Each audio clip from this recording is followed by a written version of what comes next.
Halo semuanya, dalam video kali ini kelompok saya yang terdiri dari 3 orang, yaitu pertama saya Wira Sanjaya, kemudian ada Imam dan Elin, akan menjelaskan hasil program sederhana menggunakan bahasa pemrograman Java, yaitu kasir restoran. Nah, yang pertama, saya akan menjelaskan Java class yang digunakan dalam aplikasi ini. Kemudian yang kedua akan dijelaskan oleh Imam, di mana Imam akan menjelaskan bagaimana menggunakan Java class dalam program ini dengan JVM-nya. Kemudian yang terakhir, teman saya Elin akan mendemonstrasikan bagaimana program ini berjalan. Oke, tanpa lama-lama lagi, mari kita mulai penjelasannya. Oke, untuk yang pertama ada Java Class Menu Center, di mana Menu Center ini akan menyimpan seluruh data menu yang tersedia dalam program ini, di mana dalam Java Class Center ini terdapat atribut menu dengan tipe string array.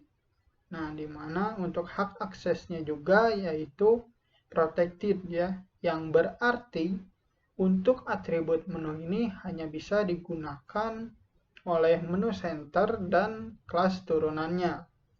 Kemudian kelas menu center ini berelasi dengan Java class yang bertipe abstrak, yaitu order center, di mana dalam order center ini akan menyimpan seluruh menu yang dipesan dan description atau keterangan yang dicantumkan dalam setiap pemesanannya. Nah, dalam kelas order ini terdapat dua atribut, yaitu order dan description, di mana order akan menyimpan ID dari menu dan jumlahnya yang dipesan itu berapa. Kemudian yang kedua ada description, yaitu berguna untuk menyimpan keterangan yang dicantumkan dalam setiap pemesanannya gitu. Untuk order juga bertipe array list 2 dimensi, dan untuk description itu array list biasa. Kemudian dalam kelas order center ini terdapat metode setValue, mana setValue ini berguna untuk menambahkan menu yang dipesan ke dalam atribut order dan description. Kemudian dalam metode setValue ini terdapat parameter index yang bertipe integer, kemudian ada count dalam tipe integer juga, kemudian ada des yang bertipe string gitu ya. Untuk index ini akan menyimpan ID menu yang dipesan, kemudian untuk count ini akan menyimpan nilai jumlah menu yang dipesan. Kemudian untuk desk ini berarti itu description atau keterangannya gitu ya. Detail dari metodenya mungkin saya tidak akan menjelaskan terlalu rinci gitu ya. Saya akan menjelaskan sekilas saja. Yang pertama dilakukan adalah mengecek apakah indeks ini atau ID menu yang kita pesan sudah ada dalam order atau sudah ada dalam atribut order atau belum. Jika ID-nya sudah ada, akan memperbarui yang sudah ada gitu. Jika belum, akan menambahkan yang baru. Dan juga jika count-nya itu 0, maka menu yang dipesan tersebut akan dihapus dari atribut ordernya. Nah, jika count-nya lebih dari 0, akan memperbarui jumlahnya saja gitu. Kemudian untuk selanjutnya ada metode setDisplay. Nah, setDisplay ini nantinya digunakan untuk menampilkan data dari ordernya gitu ya, yang nantinya digunakan di JFrame.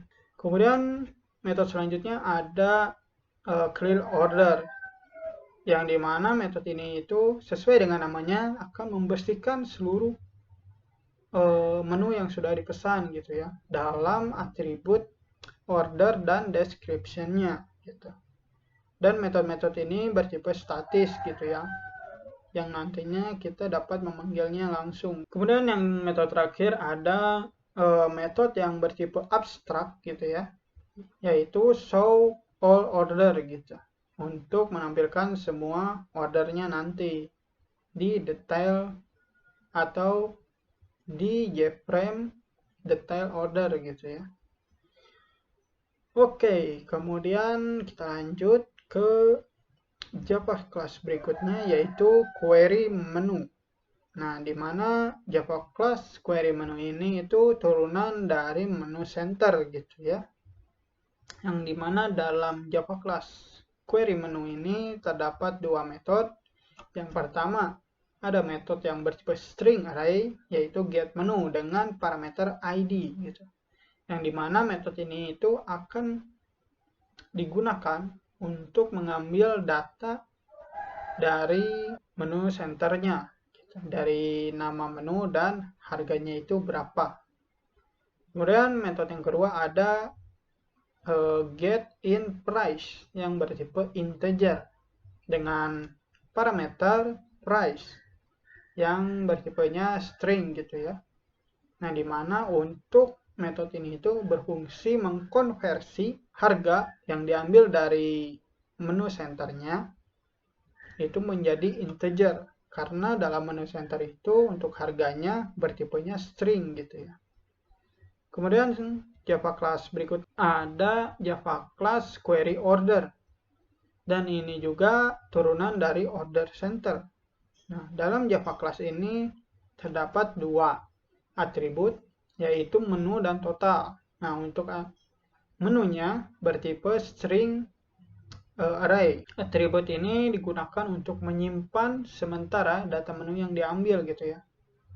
Kemudian yang kedua ada atribut total dan bertipe integer yang akan digunakan untuk menyimpan total harga dari menu yang sudah dipesan. Dan dua atribut ini hak aksesnya itu private, yang berarti hanya bisa digunakan dalam kelas query order.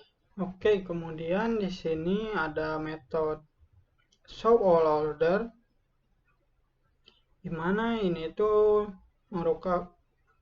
merupakan prinsip polymorphism gitu ya, karena di sini ada override. Dan metode ini itu diambil dari order centernya gitu ya. Karena order center ini bersifatnya abstrak gitu, jadi untuk metode show all order ini harus ada. Jika tidak ada, maka Java class ini akan error gitu ya. Nah, dan dimana untuk metode ini itu berguna untuk menampilkan seluruh menu yang sudah dipesan. Nah, dan dimana di sini itu akan disimpan sementara dalam atribut temp, gitu ya, temporary gitu maksudnya, yaitu bertipenya string gitu. Jadi dari yang sebelumnya adalah array list gitu ya, dalam kelas query order ini akan dikonvert menjadi string semua gitu dalam satu atribut dan dikembalikan gitu ya. Kemudian selanjutnya ada total payment, yang dimana untuk atribut ini berguna untuk mengambil nilai dari atribut total gitu. Oke, selanjutnya kita memiliki interface validation gitu, yang dimana dalam interface validation ini memiliki atribut value atau val gitu ya, dengan default nilainya 0, kemudian ada boolean valid digit gitu ya, dengan parameter key event b gitu.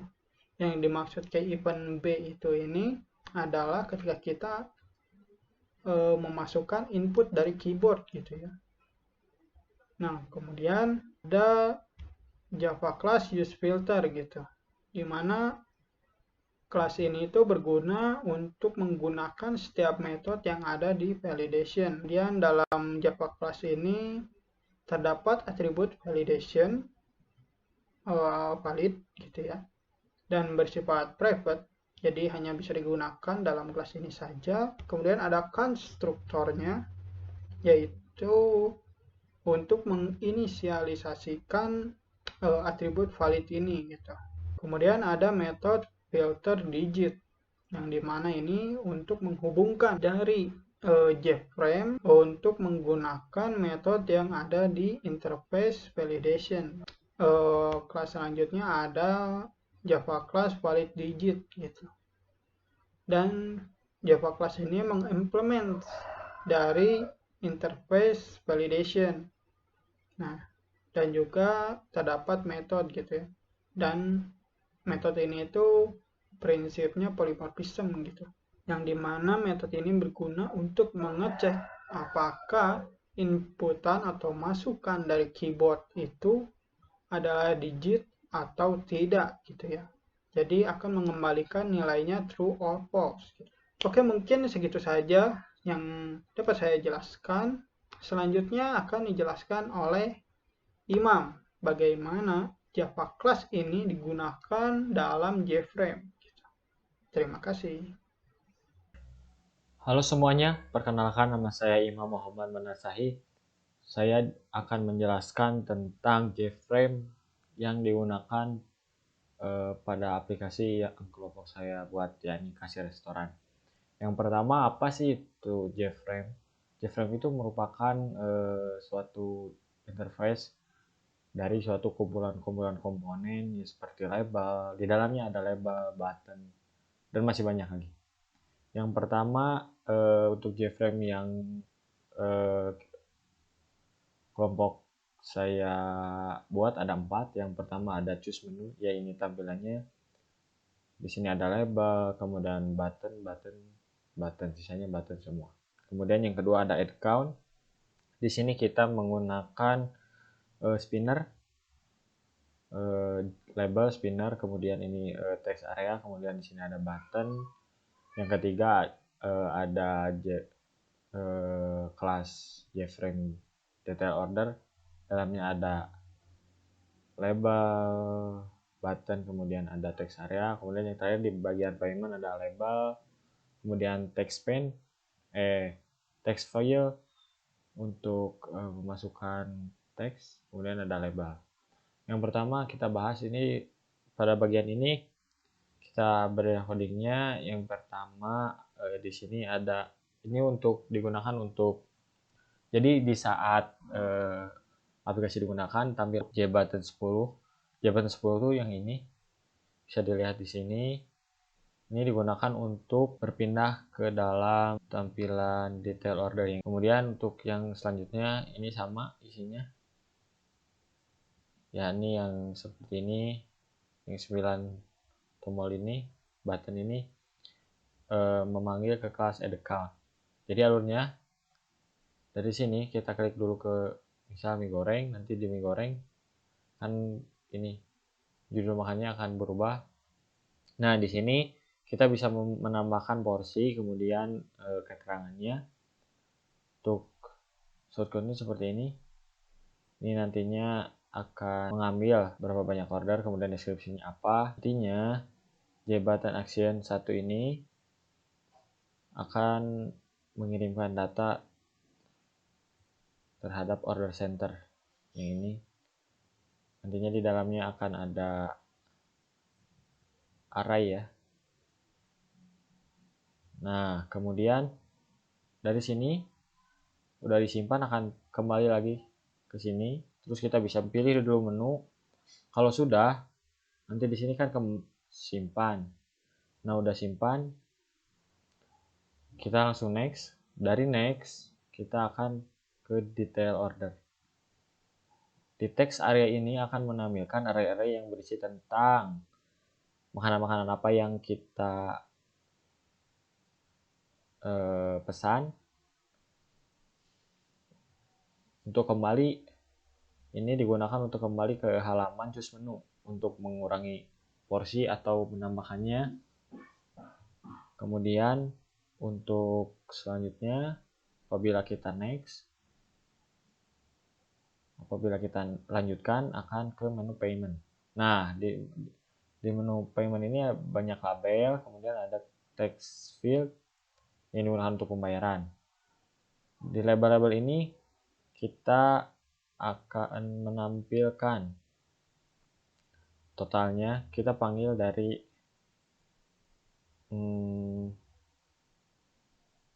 array-array tadi yang di sini. Kemudian untuk selanjutnya, apabila pembayaran validasi akan menggunakan filter apabila kurang atau apabila yang kita masukkan di sini angka, bukan angka maksudnya, maka tidak akan muncul tombol selesainya. Apabila semuanya sudah benar, maka bisa kita munculkan. Kita coba run.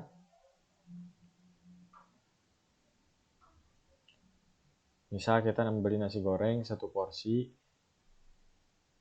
keterangannya tidak pedas, kita simpan,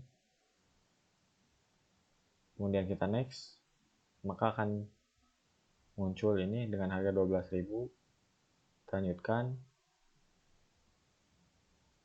Bila kita ini tidak bisa kita ketikkan, masukkan bukan digit. Misal kita bayar 15.000. Nah, apabila kurang, tombol selesainya tidak akan muncul apabila sudah ini. Apabila di next, ini arraynya sudah mereset sendiri. Sekian dari saya, terima kasih. Assalamualaikum warahmatullahi wabarakatuh. Perkenalkan, nama saya Elin Sophia. Di sini saya akan mendemokan aplikasi kasir restoran sederhana.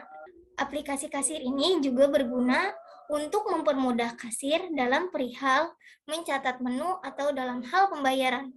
Untuk lebih lanjutnya, mari kita lihat aja langsung aplikasinya. Ini merupakan tampilan dari frame menu yang terdapat di dalam restoran. Semisal pembeli membeli mie goreng. Di sini pembeli membeli 2 porsi.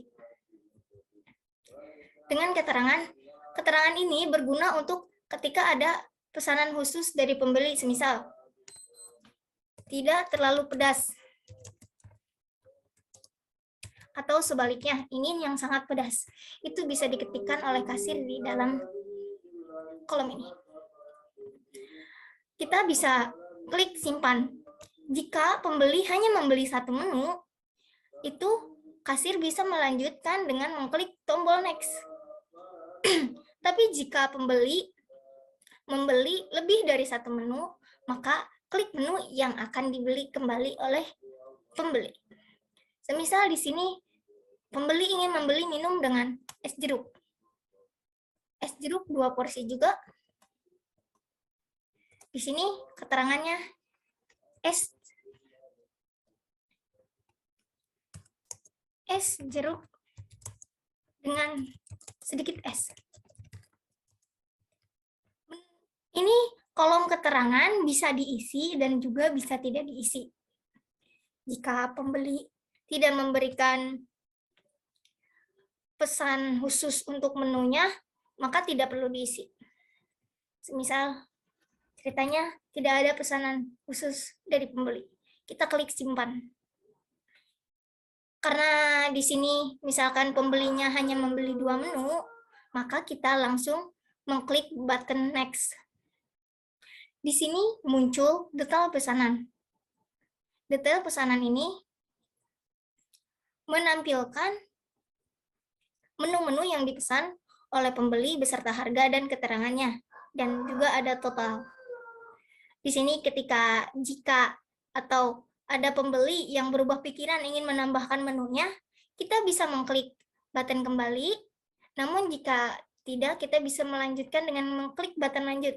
Semisal pembeli di sini berubah pikiran ingin menambahkan menu yang lain. Misal di sini kembali ingin menambahkan sate ayam 2 porsi tanpa keterangan. Lalu kita next. Dan di sini akan langsung bertambah 1 menu baru. Lalu kita akan melanjutkan ke frame selanjutnya. Kita klik button lanjut. Di sini ada frame pembayaran. Di sini terdapat ada total pesanan, lalu ada biaya PPN, dan total biaya yang perlu dibayar. Dan di sini juga si kasir bisa memasukkan uang yang diberikan oleh pembeli kepada kasir. Semisal di sini harganya 67.100. Pembeli memberikan uangnya 100.000. Nah, di sini langsung muncul kembaliannya berapa, dan kita bisa langsung mengklik button selesai. Namun, jika di dalam sini masih ada berubah pikiran, pembeli ingin menambahkan menu yang baru atau menu makanan lagi, kita bisa mengklik button kembali. Namun di sini saya akan mengklik selesai saja. Nah, seperti itu aplikasi kasir restoran sederhana ini. Kurang lebihnya mohon maaf. Wassalamualaikum warahmatullahi wabarakatuh.